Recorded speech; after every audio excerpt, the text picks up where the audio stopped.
Hi, welcome to this study of PDEs. So we're gonna have a series of lessons on PDE and how to solve them. Okay.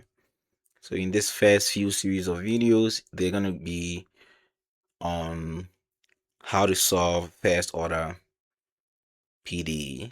Okay. Specifically first order linear PDEs. Okay. So for a general first order linear PDE, it is given of the form sum a of xy times u sub x plus b of xy times uy plus c of xy times u plus d of xy is equal to 0. Now notice that these a, b, and c together with a d are all functions of x and y. So what we're doing is we're just looking at first order linear PD in terms of two variables, okay? And here u here is a function of two variables. U is a function of x and y. So u of xy is the unknown function we are looking for. And then u sub y here is a partial of u with respect to x. Okay, so partial u, partial x. And then u sub y is a partial of u with respect to y. Okay. Now, the a, b, c, and d are given functions of x and y. So what is the goal here? The goal here is to reduce this PD to an ODE along special curves, that is using the method of characteristics. Okay. To solve a PD, mostly analytically, what we are doing is we try to solve the PD by reducing the PD to an ODE. Then we can use the techniques we know in ODEs to solve this. Okay, so what it means is the prerequisite for this lessons that I'm going through is you should be able to know how to solve the various kinds of PDs, various kinds of ODs, specifically first order ODs. Okay, so now we have what we know as the method of characteristics. The key idea here is we are going to look for curves, okay, x of s and y of s, such that along these curves the PD becomes an ODE. So we want to write, instead of just writing u as a function of just x and y, we want to write u also as a function of s. So in this case, we'll have x of s and then y of s. So we want to recall that our PD, the general form of our PD, is giving us au sub x plus bu sub y plus cu plus d is equal to 0, where a, b, c, and d are all functions of x and y. Now I want to rewrite u, which was originally x in terms of x and y, as u of x of s and then y of s.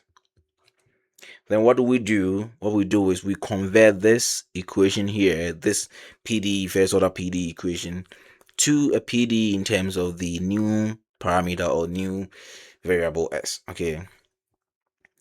So using chain rule, by chain rule,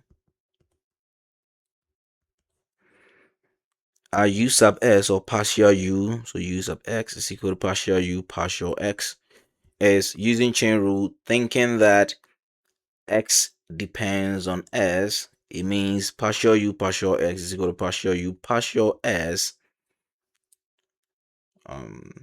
times partial s partial u. Or we can do it in this kind of manner. Instead of, like I said, instead of just partial u partial x, we want to have partial u partial s, this guy instead. Okay, so let me rewrite this again. And yeah, instead of just partial u, we want to transform the partial u partial x and then the partial u partial y's into having just partial u partial s.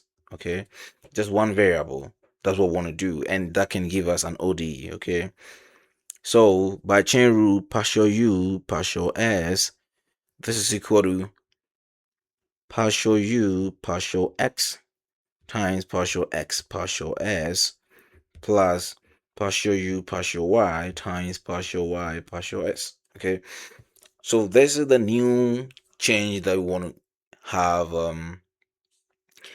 in terms of u. Okay, we want to have our u along the curve in this manner. Okay, so what is partial u partial s, and what is partial u partial y?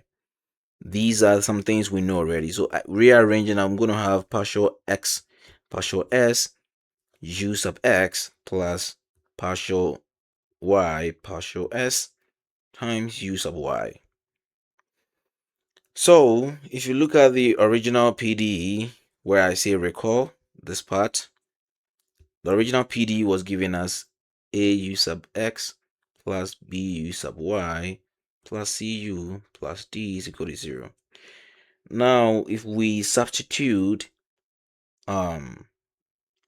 this part by partial u partial s, if we set this part to be equal to that au sub x plus bu sub y, then automatically the values in front of these, or the expressions in front of that chain rule that we had, will be our a's and b's.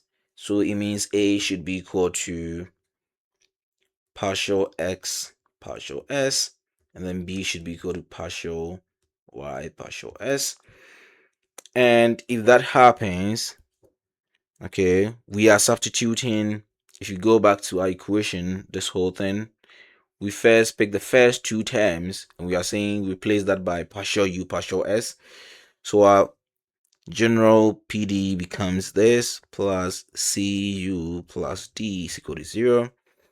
And in this case, partial u partial s is equal to minus cu minus d. This is an expression. And this is what completes the so-called characteristic method of solving first order PDEs. Okay, in a way, what we are trying to do is we convert our PDE into a normal ODE using this approach with these substitutions, that partial x partial s, okay, is equal to, so let me write it again, given your first order PDE au sub x plus bu sub y plus cu plus d equal to 0, we have the following substitution that we'll do, or the following characteristic system. Okay, so our characteristic system that will convert this PDE to an ODE would be setting partial x partial s along this new parameter x to be our a, partial y partial s to be our b, and then partial u partial s to be equal to minus cu minus d. And that completes the so-called characteristic method. So given a general first order PD in this manner, okay, doing these substitutions or using these characteristic system will be able to help us to solve the PD using an ODE approach. Because once we make these substitutions, then, and also remember the ultimate one was coming from partial u partial s to be equal to a u sub x plus b u sub y, right? If we have that in mind, then we can have the above expression as our final form of our first order PD. And then once we are able to solve this guy, okay, if we're able to solve this system here for the partial u, you solve for u in terms of s, if you're able to solve for u in terms of s using that equation, and probably or somehow we'll be able to find a way to eliminate the s and then put it in terms of x and y, then we are done solving our first order PDE. In our next discussion, what we're going to do is going to pick an example and then apply this approach. But what you are supposed to take from this lesson is that for a given general first order PDE, the transformation that we want, or the characteristic system we want, is set partial s partial x partial s to be a, and then partial y partial x to be b, and then partial u partial s to be the remaining when you send them to the other side of the equation. All of these were being developed systematically, and I want to see you in our next discussion or next lesson where we solve examples. Okay.